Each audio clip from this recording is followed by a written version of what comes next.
Good morning to each and every one of you. As you all know, we're going to have a budget vote today in the afternoon at 3 p.m. on the Senate floor. Our colleagues on the other side of the chamber will simultaneously have their budget vote as well at 3 o'clock. I just want to take a moment to address a few of the components of today's budget, 2016-17 budget. I believe that the budget that we're going to vote on today is a fiscally responsible, prudent, and balanced budget. At the same time, it makes certain strategic investments in California's most important asset, which is its people. We will invest $529 million in child care for Californians. We will raise the rates. At the same time, we'll create 9,000 brand new enrollment slots for children, pre-K. That's a huge victory. 9,000 additional enrollment slots for pre-K. That's about $100 million. In this budget, also too, we will approve the $2 billion revenue bond for those chronically homeless with mental illnesses. That's a huge victory. $2 billion that we will invest in the chronically ill, homeless individuals in California to build housing or to rehab current structures. We need to put a roof over their head. That's something that's real, something that's tangible. It's a major victory. It's the largest investment of its kind in the state's history. And we do so without raising any individual taxes. We do so without raising a parcel tax or a sales tax. So $2 billion is a major victory. The Senate's no place like home. In addition, we will repeal, as you know, the MFG, the Maximum Family Grant. Many folks have called it a racially charged measure that then Governor Pete Wilson had promoted and moved. That is a major victory for mothers, especially single mothers throughout the state of California. We also make, besides the MFG investments, as you know, with regards to the fiscal prudence, we have $1.7 billion in our reserves, and we have an additional $3 billion that we add to the rainy day fund, Prop 2, $6 billion to inoculate the state of California in the event that there's an economic downturn in the near future. Although we got some, good news yesterday that we are the 6th largest GDP in the world. So I do stand corrected. I think you have quoted me on numerous occasions of being the 7th largest GDP, in the world. So we are the 6th largest GDP.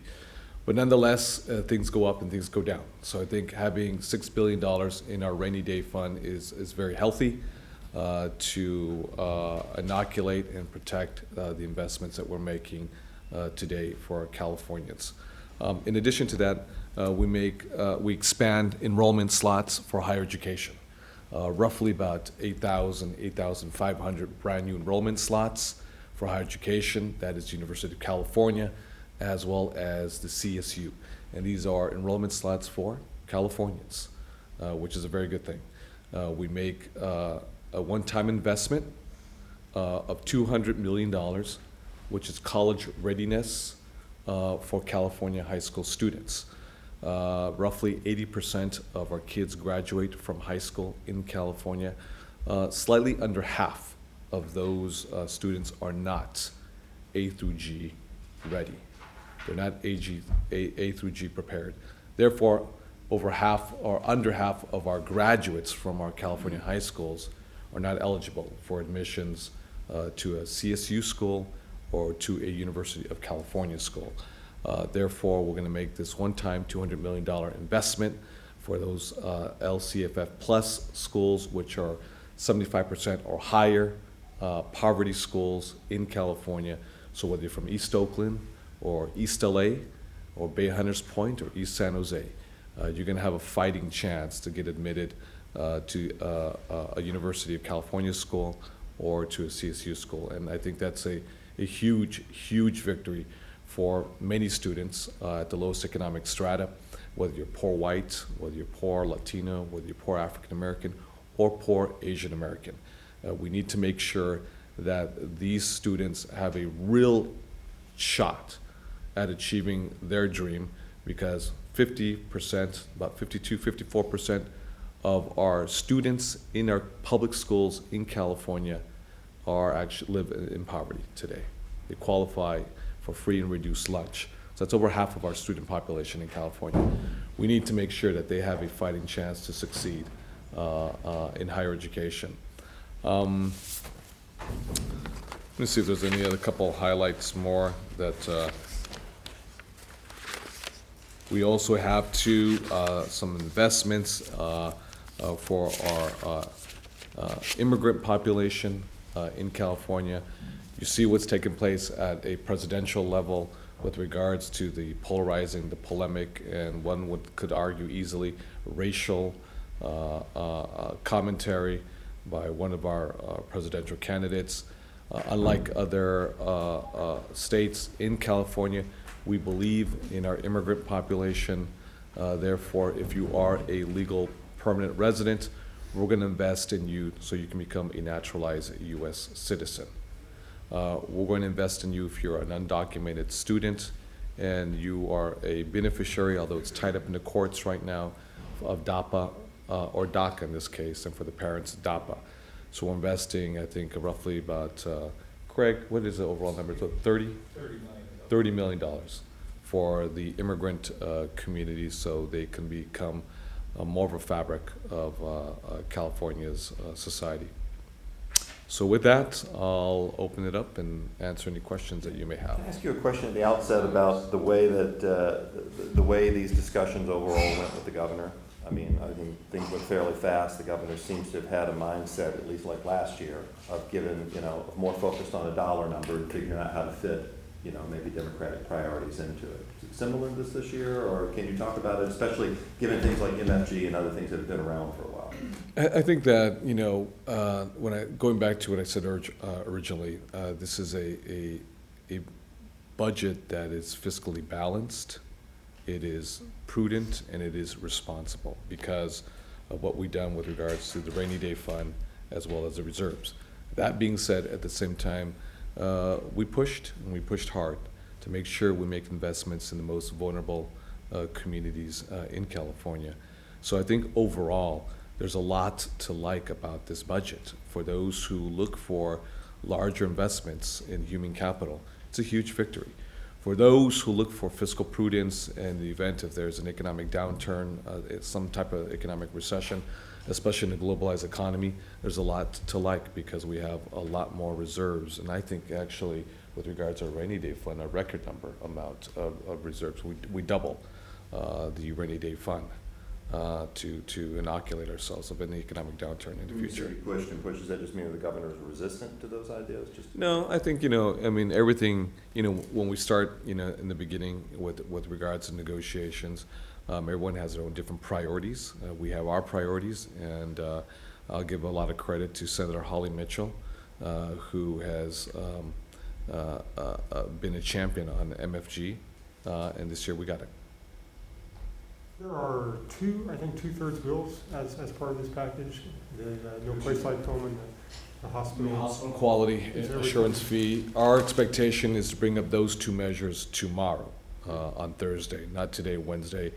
They're two-thirds minimum requirement. They require, obviously, Republican support.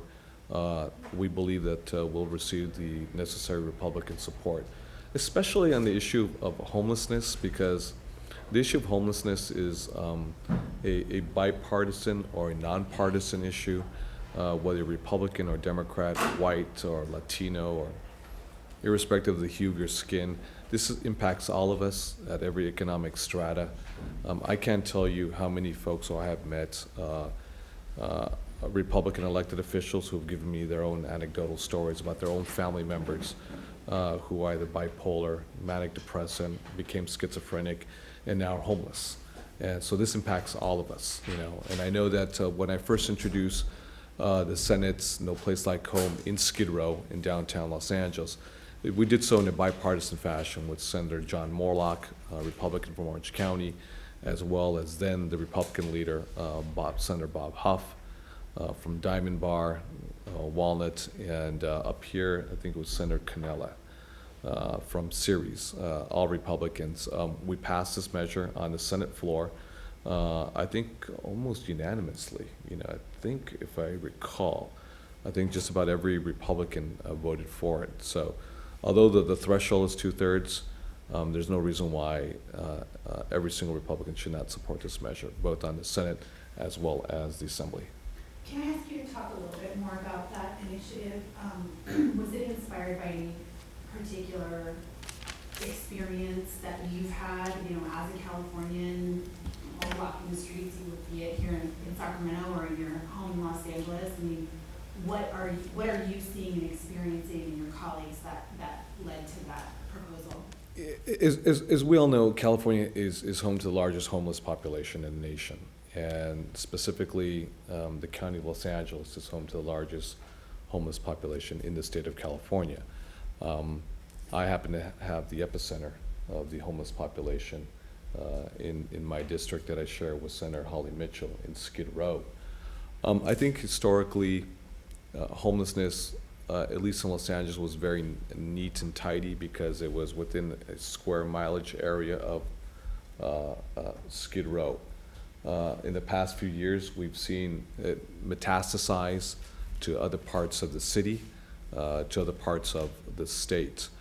I'm not an expert when it comes to homelessness issues, and I want to give a lot of recognition and credit to my predecessor, Darrell Steinberg. During the course of the summer and fall, we've had numerous conversations on this issue of homelessness and what could we do that would have a huge impact. So I took it upon myself sometime in the fall, I don't remember when, if it was in October or November, along with Darrell Steinberg, my predecessor, and together we spent a day in Skid Row. We did this in a manner that was off the record, no press. We had all these stakeholders, homeless advocates, housing advocates, LAPD, county social workers, housing developers, advocates for the homeless. We had everyone under the sun, every stakeholder imaginable.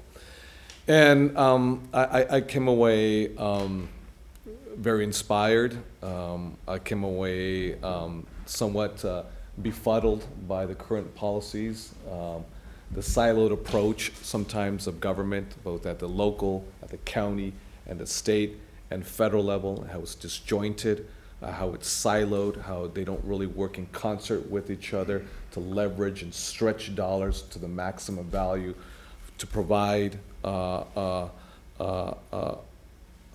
solution to the issue of homelessness.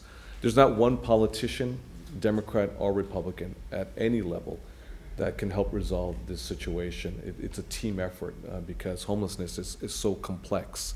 It can be that it's within someone's DNA of schizophrenia. It could be someone who was sexually assaulted and was traumatized, and as a result of numbing his or her pain, spiraled down into using drugs, and then obviously lost their job, lost their family, became homeless. So it's very complex. It's very multi-layered. But the one thing I did read that really got me to thinking about this was I read an article in the LA Times. I don't remember who was the author of the article, but the city of Los Angeles spent $100 million on homelessness, I think sometime last year. I thought that was a good sign. And then I read a little deeper into the LA Times article, only to find out it was $100 million spent on police bookings with LAPD, 911 calls with the paramedics, the fire department. And I thought that was, I was floored. I was actually floored and dismayed that someone can be homeless and is doing something he or she shouldn't be doing. The law enforcement is called, they provide a citation to that individual. Fast forward 6 months, the individual, failed to appear in court. He doesn't have an address. He's doing something else he shouldn't be doing, and then LAPD or any other law enforcement agent is called. They find out that there's a failure to appear in FTA. They take him into jail. They book him into jail. They fingerprint him. They photograph him. They house him. And all this money has been spent, because this individual, not justifying or rationalizing, behaviors that are beyond the parameters of the law. But I thought that I was very bewildered by our approach. And now you've seen a lot of elected officials be inspired at the county level as well as city level. I want to give kudos to Supervisor Mark Ridley Thomas. I know he's really rolled up his sleeves to work really hard on this issue as well. But that's what really inspired me, because we've seen it metastasize all over the city, all over the state, in zip codes and neighborhoods that we never experienced, a homeless population. And just as importantly, just a lot of money that I believe that has been invested in a very inefficient manner. You've got to provide a roof over someone's head and provide stability.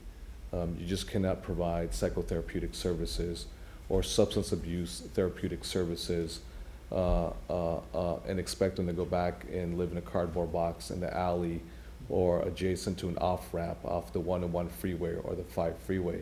It's nonsensical, it's illogical, and you're wasting money. You're wasting money. So I'm trying to take a comprehensive approach. At least the No Place Like Home is housing. I'm not saying that this is the wraparound services. We're focused on housing and putting a roof over their head. So do you think that Californians will see a difference with this investment, that we'll see a difference in our communities, and we won't see as many mentally ill people living on the streets? And if so, when will we see that difference? I think so. I think we'll see a major impact in getting folks, off the streets. It won't be that easy, because there's a lot of chronically, mentally ill individuals who will be they're service resistant. So it'll take a while to convince folks to move off the highway and the off ramp or the exit ramp or the alley and get into permanent supportive housing. But I do believe it'll be a huge positive. It'll make a huge positive impact throughout the state of California. And I think that through I was very surprised that when I introduced this, the phone calls that I received from across the political spectrum, Republicans and Democrats, wealthy Republicans from wealthy suburban enclaves who have a family member who's homeless, to poor, families who's lost a child to the streets. I didn't realize myself how much it really impacted every economic strata and every sector of California. With these failure to appears, would they just go away? Like you were saying, would they just disappear, or No. still have to do the court process? They still have to do the court process, but who knows if that's another challenge that collectively the legislature should really look into this. This is where you need, district attorneys also to work, in a collaborative fashion. Does this make sense to prosecute? Does this are we wasting so much money, going through this carousel, that doesn't stop, so that will probably be a larger conversation as well too. The more I delve into this, the more I sort of open up all these other, doors. And again, I want to underscore, I'm not an expert on either homelessness or mental illness, but I do know when I see something that's dysfunctional and it's not working, I'm not trying to say that this is the panacea and this is going to solve homelessness. No, because if you're homeless, for some individuals, you'll get on a pathway soon to better yourself as an individual. For other individuals, this will be a lifetime journey of a pathway to find out how you became homeless in the first place. And for other folks, this will be a lifetime period. They won't be functionable individuals in society, but we got to give a modicum of dignity and respect, and do so in a manner that is efficient with the taxpayer dollars. I think this is pro-business. I think this is pro-neighborhoods. I think this is pro-humanity. And I think this is pro-taxpayer. because it uses these dollars in a much more efficient manner. Last year, Senator Mitchell didn't vote for the budget because she was so frustrated about the inaction on MFG last year. Is there another goal of that nature within the caucus this year that people are frustrated you weren't able to achieve? Senator Holly Mitchell, I don't know if you were there, they had a press conference yesterday, Women's Caucus. I heard it on, I think NPR this morning. I don't know what it was, KQED, and she said that she shedded some tears yesterday. I think she's overwhelmed. She's overjoyed. She's really worked hard. That frustration was manifested obviously last year with a vote that was not supportive of the budget as a whole. Be rest assured she'll be supporting this budget with a resounding yes. But I think everyone's happy within our caucus. They know they're prudent enough to know how much money we have on the table and how we can maximize value to the best of our ability to make certain investments that are key for the betterment of all of California, while at the same time being fiscally prudent with a balanced budget with enough healthy reserves as well as the rainy day fund. So everybody will be supportive of this measure, at least on the Democratic side. Yeah. On the part that's still out there, the housing stuff, what do you see as prospects for the buy right provision?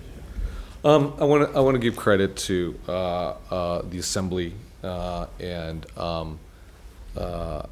Speaker Rendon. Housing was one of their priorities, and we supported their efforts with the $400 million for housing. Now, that's connected to a deal with regards to buy rights. The buy right issue during this budget process will not be resolved. We'll enter into negotiations immediately thereafter. So look between the end of this budget process and the end of August, hopefully, we can find common ground. There's a housing crisis that we have to deal with. That's impacting not just low-income communities, but middle-income families throughout the state of California.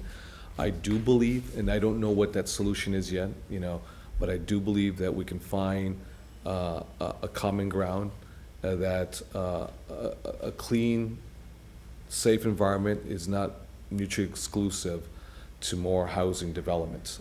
That's always been the case where it's been so polarized. It's either or. It's been a world of absolutes. I do believe we can find common ground. I think they're compatible and inclusive of each other to figure what we have to have all the stakeholders to figure this out together. So you think that members of the Senate will be okay with taking some level of public review out of the? Well, I don't want to get ahead. I don't want to get ahead of myself on that. I know that there is the opinions are across the spectrum on this issue. The opinions are across the spectrum right now. But there is recognition, at least from within this caucus, and I would make the assumption too, on the other side, my Assembly friends and colleagues, that we need to do something about this issue, sooner rather than later.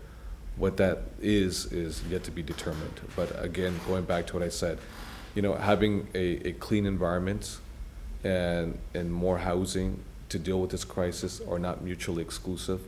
I think they're compatible with each other. So cap and trade, that's another big issue that's kind of left to another day. Particularly with the most recent auction results, how do you think, what sort of legislation will come from that and how to spend those monies? Well, we already have the cap. We need to make sure that the trade, continues to exist. The auction results, the last auction results were not too inspiring, to say the least. We'll have another auction month and a half now in August. There's a couple things. One is I do believe that we need to continue to make the necessary investments with the auction revenues, which means to invest now to continue to reduce greenhouse gases, CO2, and other harmful criteria pollutants. So I'm a firm believer, make investments now. You have to make investments now. I'm also a firm believer that we need to do everything within our power to make sure that the markets continue to work in the near future. In order for that to happen, we need to have extension with targets. This is something that we have to do collectively, statutorily, with collaboration and cooperation from our assembly colleagues, and that's still on the table.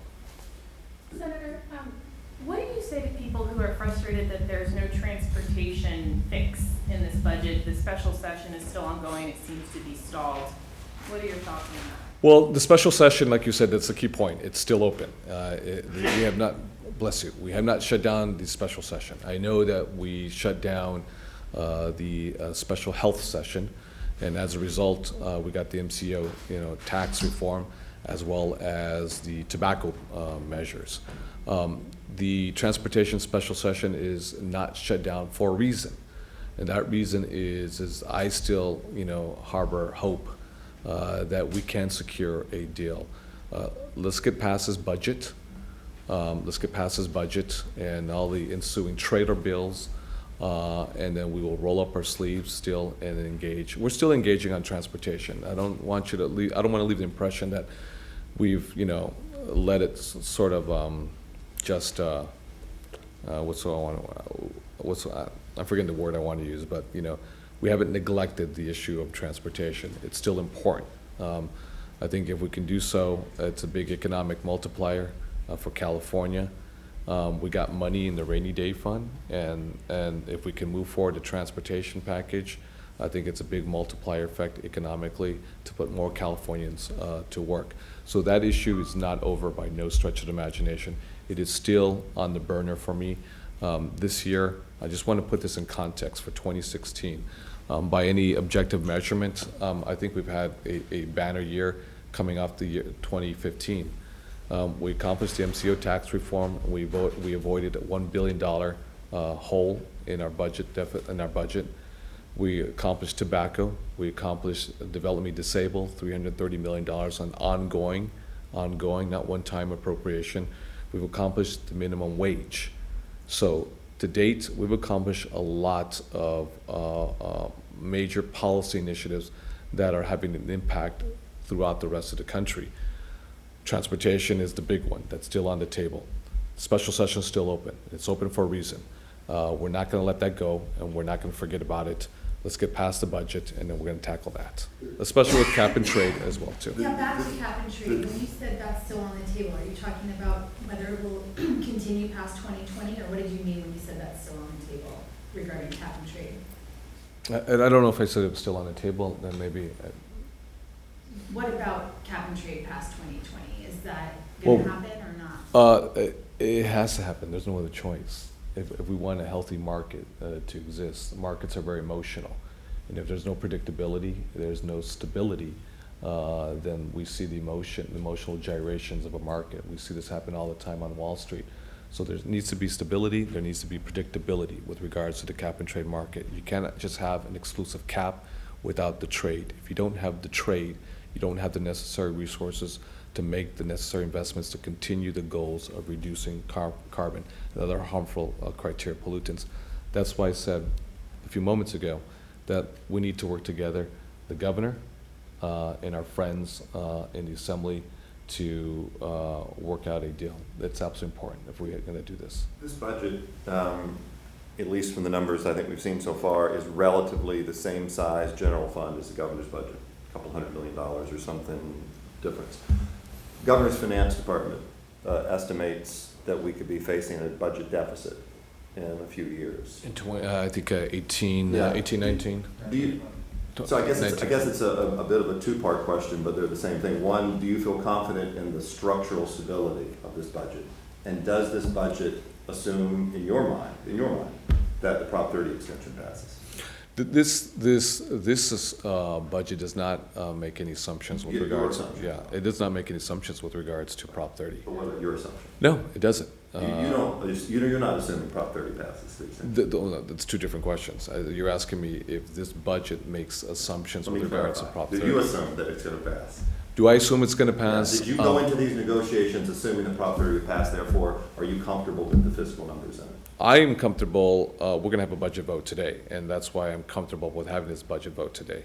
We have healthy reserves as well as going back to the rainy day fund. We doubled our rainy day fund in comparison to last year in anticipation if there's an economic downturn. In a globalized economy, what happens in China has an impact with what happens with us here in California and elsewhere. There is a projected deficit in the fiscal year 1920. It's incumbent on us to continue to move policies that provide for economic job growth in California. So if Proposition 30 in the fall happens to pass, I do believe it's a positive thing for California. If it doesn't pass, it doesn't pass. And that's why we have healthy reserves in the rainy day fund. But I guess what I just want to make sure I understand is that some people would be hesitant to commit to that level of spending if they saw those deficit numbers. Well, the investments that we make, say for example, we do go above the governor's may revise and budget with regards to one-time dollars. They're one-time dollars. The ongoing dollars that we are committing ourselves to, I think, are within fiscally the framework to stay above, to stay in the black in the event if we do hit an economic downturn. So, going back to what I said earlier, it's a fiscally prudent, responsible, and balanced budget, while at the same time making necessary investments in what I believe is the most important asset we have in California, which is its people. Budget. No, please, because I was I was just, gonna change the subject, but, raise fees for, vehicle registration or other fee increases in there?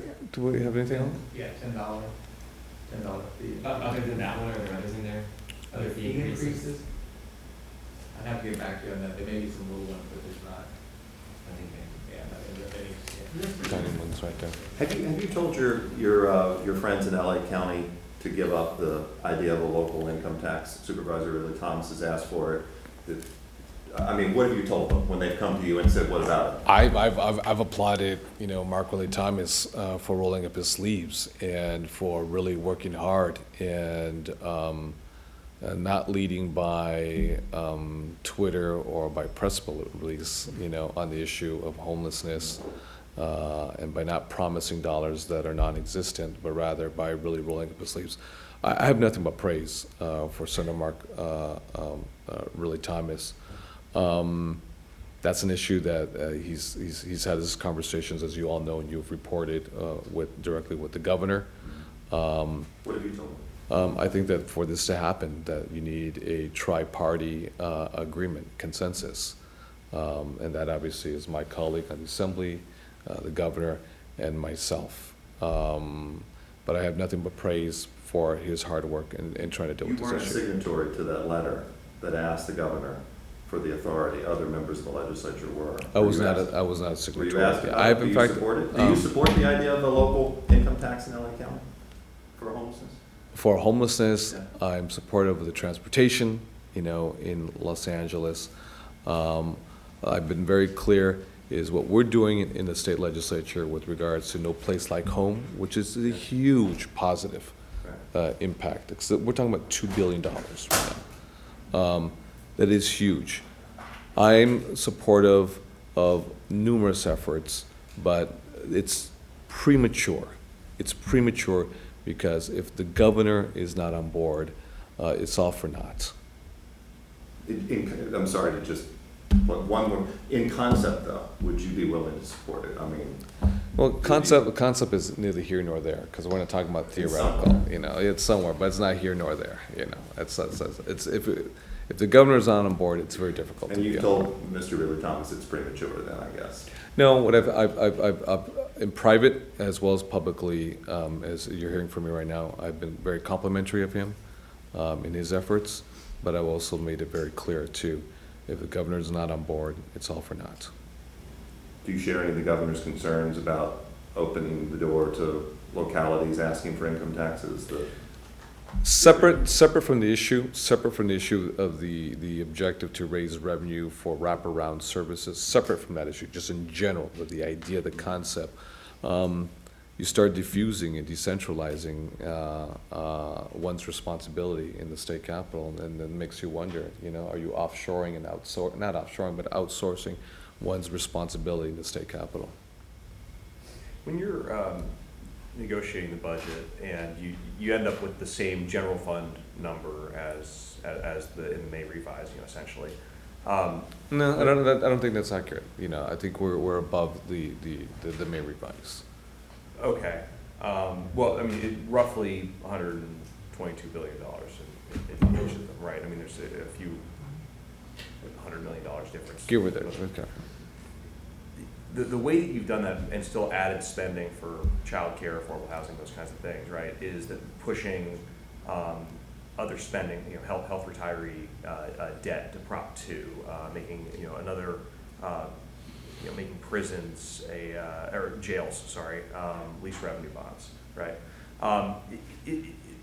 That could have already been done in the May revise. When you're looking for like where you can add spending for some of these social services, I'm just wondering how that negotiation works. Do you kind of know going in that there are going to be some of those things that you can do, some of those things that are in the general fund that you can push to other funds?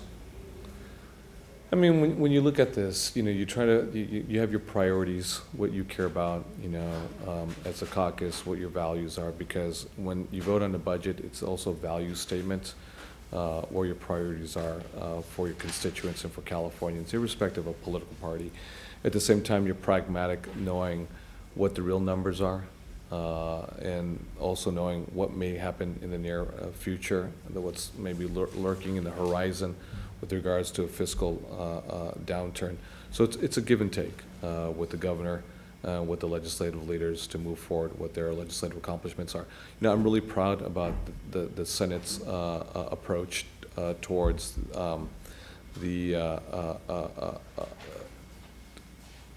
towards our priorities. And for example, $2 billion, we don't raise individual taxes. There's no parcel tax increase. There's no sales tax increase. Yet we're going to be able to leverage and securitize $2 billion and pay the debt service from already established stream of revenue from Prop 63. That's going to be huge. It took a lot of thinking to figure this out, that you have minimal impacts on taxpayers in California. Last year, and I don't know if we can use partially, is Kimberly here? Yeah, partially Kimberly. How much are we funding education from the reforms in the middle class scholarship? Over the Well, last 46 2 years, million? it's been over, this year it's 42 million. And then last year? It was over the 2 years, it's almost 100. $100 million of no new revenues, no PIT, sales, or parcel, and as a result of reforms that we made with regards to the middle class scholarship program, we've expanded enrollment slots. 8,000 this year, additional enrollment slots, UC, CSU. Last year, 10,500, and the 10,500 was just CSU. Correct. Last year. 10,500 new enrollment slots for Californians at the CSU level, and we did that as a result by leveraging and repurposing dollars. So sometimes it's not about coming to the budget table and seeing how much are we in the black and what can we sort of maneuver and get towards us. Sometimes it's about repurposing current dollars, and sometimes that's even harder because repurposing current dollars has a constituency, and that constituency will fight, tooth and nail to make sure that their dollars are not repurposed, But we did this and it makes sense. So I don't know if I answered your question, but that's my answer. Enrollment slots, at least at UC, are funded by a one-time appropriation if they make other concessions, so how do you expect them to sustain that enrollment growth? No, there's a continue, it's ongoing.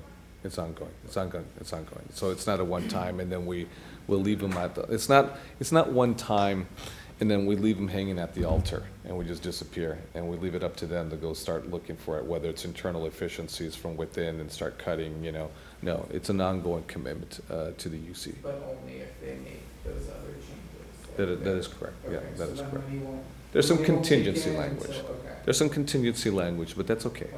There's some contingency language. Several years ago, just on Prop 63 revenue bonds, several years ago there was an Attorney General's decision,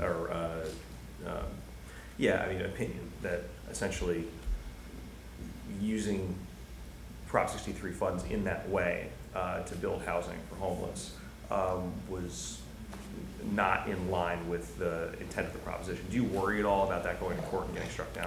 Well, I'm not a lawyer, I'm not a constitutional lawyer. Prop 63 is constitutional in nature because it was passed by the people of California back in 2006. And again, kudos to my predecessor, Gerald Steinberg, who was the intellectual and political force behind Prop 63. That being said, I just can't foresee any one individual, any nonprofit agency, or any county moving forward with any type of litigation. We have many counties in California have really robust reserves from Prop 63. You've got to spend the money. Again, let me go back to what I said originally. It doesn't make sense if you're going to take a holistic approach to invest resources in psychotherapeutic services, to invest resources for individuals who have substance abuses, whether it's drugs or it's alcoholism or a combination thereof, only for them to go back and live in an alley, in a cardboard box, or off the Hollywood 101 freeway. We had to provide them the safe structure no place like home will provide, and then with the wraparound services. So anyone who would, sue us because they don't believe constitutionally that Prop 63's language prohibits us from using the resources to invest in housing would be someone who doesn't really, fully appreciate or comprehend the magnitude of the homelessness population. It's not an either or. It's not a siloed approach. It is a comprehensive approach. But you have to start first and foremost with housing. You have to put a roof over their head, and then the wraparound services. It's not the other way around. It's not the chicken or the egg. A couple more questions. How much of the change in the budget process here at the Capitol over the last several years do you attribute to Prop 25 versus the economy? They both have played a factor when you're not fighting over a deficit and when you don't have to have Republicans. But how do you see, how do you divvy up the credit to the faster approach, the smoother approach, the less contentious approach to those two things or other things?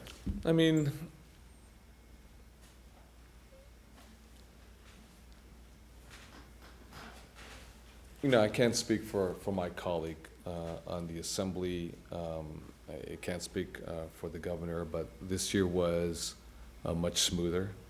I would agree that I would characterize it as much smoother, much more efficient, identify priorities very early. We can sit down and we can haggle and we can negotiate, and they can be emotional negotiations. Let's remove the emotion from the negotiations, and let's say these are our priorities, these are your priorities. Let's see what overlaps, and then let's just get this deal and cut it and move forward. And that's what my approach was. Let's make this haggle, as much as you can, relatively speaking. Haggle-less, I don't know if that's even a word. Did I just make up a word? Alexa will say something about my English language learner skills, but I think we accomplished that this year. This is an incredible budget. This is a good budget. MFG repeal, investments in higher education. Question, if I could, there's a process about 25 exists. This is only 5 years of that, and the economy better. Do those two things deserve a lot of the credit? Anytime the economy is better is a good thing, because you're not in the situation where you're cutting. But be mindful about one thing. We're just a few years removed from coming off the worst economic recession since 1929. The investments that we're making are, actually, we are putting money back into programs that were severely, in a draconian fashion, cut, that had a major human impact. We're just a few years removed from the worst economic recession where people committed suicide, people divorced, people's families split up, people lost their homes and their families as a result. That's what happens when you have major budget deficits. It's not just an algorithm or a balance sheet where you move a couple zeros and then, you have a balanced budget and it feels good and looks good, and then we come before all of you in the cameras, before the microphones, we have a fiscally prudent, balanced budget, and as a result, everyone's happy, No, people lost lives, back then, because lives were accelerated. It's always better when you have a robust economic environment. But let me say something, John. It's also incumbent on policymakers on both sides of the party, as well as the governor, the chief executive, the legislative leaders, and the members of the Senate, as well as the Assembly, on both sides of the political spectrum, to move forward policies that are common sense, that will help with economic growth. Because without economic growth and revenue generation, then you don't have the necessary resources to invest in higher education, to invest in pre-K and childcare, to invest in more housing to deal with this crisis. We need to still move forward with policies that provide for economic growth. And I'm not going to get into this, but Senate Bill 350 was an example. It wasn't just reducing carbon in the abstract and saying we're going to hit a target, and if the economy goes south, then so be it, as long as we hit this carbon target. It was about recalibrating a new economy of tomorrow. And I'm not saying that there's a direct correlation, but as a result of many policies that we have moved forward with regards to carbon reduction and energy efficiency, we've created 400 and, is it 53 or 55 or 65? 400, I'm just gonna throw out a number. I think it's 453,000 new jobs in the clean energy space. In the clean energy space, that are more jobs than forestry, than agriculture, and fisheries combined. More jobs than all the investor-owned utilities, PG&E, Southern California Edison, and Sempra Energy combined. More jobs than the fossil fuel, the gas and oil industry combined. And guess what? More jobs than all the film and TV industries combined. And we've done so with a sense of purpose and a sense of intentionality to move policies that recalibrate a new economy. We just can't wait with the whims of the global economic, or the winds of global economic factors that are beyond our reach, and say if we have a great year, then a banner year, then we have lots of money and we can do this and we can do that and we can invest in here. We as policymakers have to be in a position, because it's a much more complex world today because of a globalized economy. We have to move policies with intentionality to provide for economic growth, balancing the needs of the environment, because I do believe they're compatible, they're not incompatible, because it's always been the narrative that you can't have a clean environment and robust economic growth, that they're separate from each other and they're exclusive of each other. That's a false narrative, because we have proven so far by delinking and decoupling carbon from GDP that today we're the 6th largest GDP in the world, and we have reduced our carbon intensity by about 28%. So when we have robust economic growth, we have more resources to invest in human capital. When we don't have economic growth and we're in the negative, well, obviously we're in the position of making the cuts and doing so hopefully in a way that's less draconian. But I don't want to be part of that. Therefore, I don't factor in the passage or the assumption of Prop 30, in this budget. It'd be great if it passes. If it doesn't pass, then that's our reality that we have to deal with, and that's why I believe the architecture and the framework of this budget does not anticipate the passage of Prop 30. And with the robust rainy day fund, then we're prepared. But we have to still, in the interim period, move forward policies that will provide for economic growth and generation of revenue. Following up on John's question about back in the tooth fairy era, do Republicans have any role now? How would you characterize their, this package, and if there's any You know, I'm respectful of my Republican colleagues. I have a wonderful relationship with the Republican leader, Gene Fuller, as well as my other Republican colleagues in the Senate caucus. They're part of the conference committee. That is Senator Jim Nielsen, as well as Patty Bates, from Orange County. You have witnessed those hearings. They've had their input has been taken into account. They have provided their perspectives, their opinions, their commentaries. They have voted on conference items from social services to public safety, to corrections, to education, to natural resources, to energy. They've been part of this process collectively. If we didn't value their input, they wouldn't be part of the conference committee, nor would they be part of the budget committee. The reality is we are the majority, and that's the way it works in a democracy. But their input is valued. I value their input. I have one question. Yes. The governor and the controller both sort of said, have been hammering home this idea that progressive tax is very favorable, but extremely volatile. So looking forward, do you see having to come up with creative policy solutions to keep revenues flat and coming in at a high level in years to come? Taking into consideration the 2019-2020 deficit.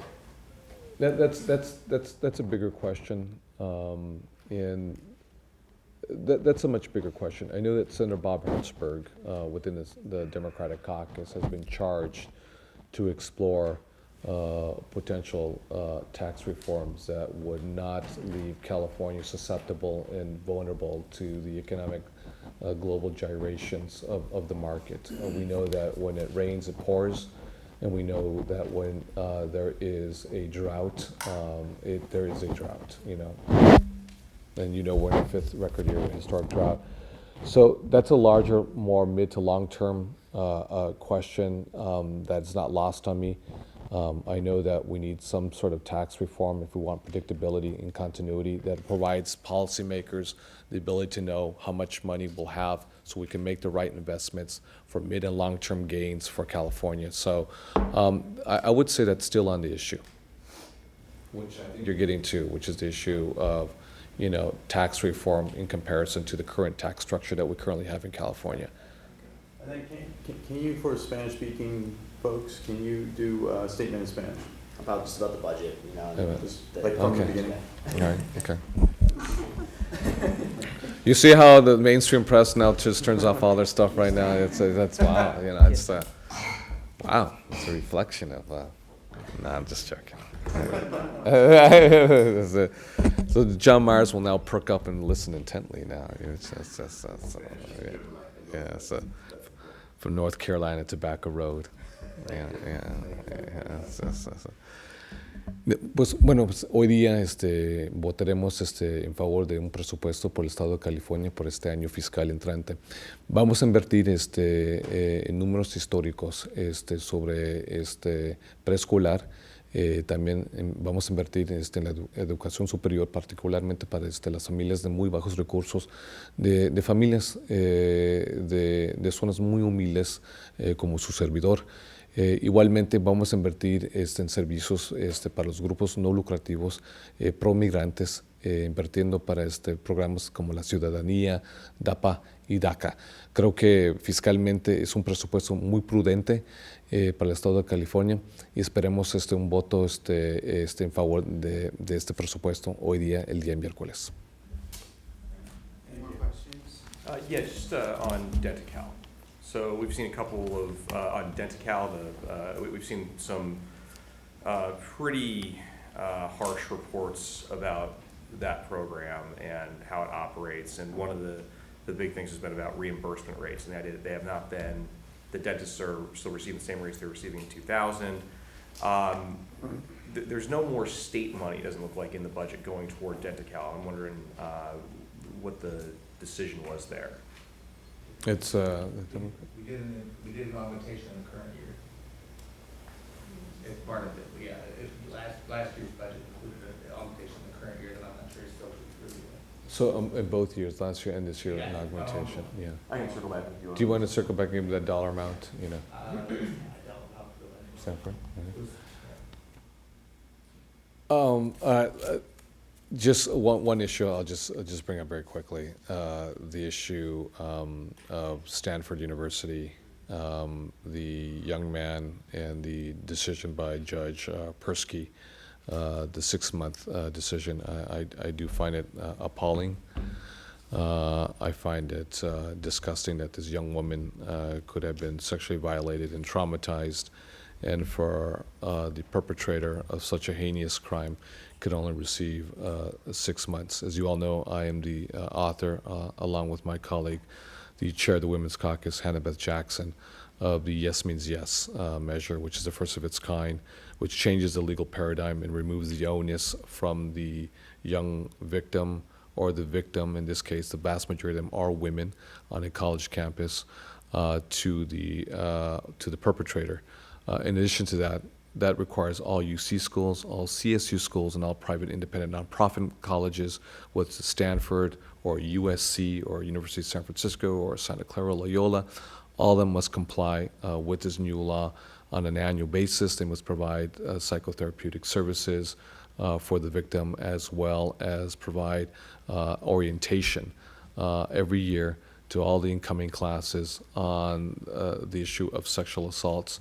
So me being, a parent and a father of a just recently graduated college graduate, I'm really appalled by this judicial decision by this judge, and it just shows me that there seems to be this sense of entitlement and privilege by this judge that he bestowed onto this young man. So, is there a role the legislature can play beyond legislation? Do you have any interest in pursuing any kind of recourse against the well, judge? I know that I think there is a recall movement afoot right now. We're looking at the recall movement right now. I haven't made a decision if I will come out in favor, but in between everything I have to do, I'll be looking at all the legal documents, and that may be a possibility. Senator, would you be supportive of legislation pending that two Assemblywomen are introducing that expands the definition of rape in California? I don't know I haven't seen it. I'm making an assumption you're referring to Assemblywoman Christina Garcia. And Eggman. Yeah. They want to expand, California's definition right now limits rape to intercourse, and they want to expand that. Yeah. Out of fairness, I'm not going to comment. The reason why is I don't know any of the details, and I just want to not comment something I'm not familiar with right now, but that's the only reason why. But do you think the legislature could pursue anything else? Censure, sanction? Is there any role the legislature has against this judge beyond the recall? Is there any role that we have with regards to the judge or something? Is there anything that I think we can look at for something, but I want to be judicious about this, no pun intended. I just want to be judicious. I don't want to be emotional or reactionary to this issue.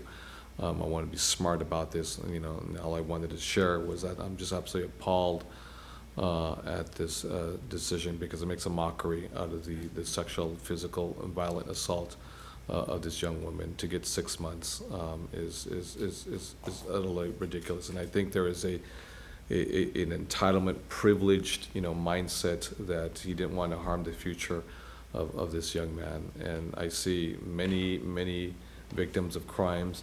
I see people who are accused of crimes because of the zip code and the hue of their skin are given 10, 15 years for something that I would qualify as minor.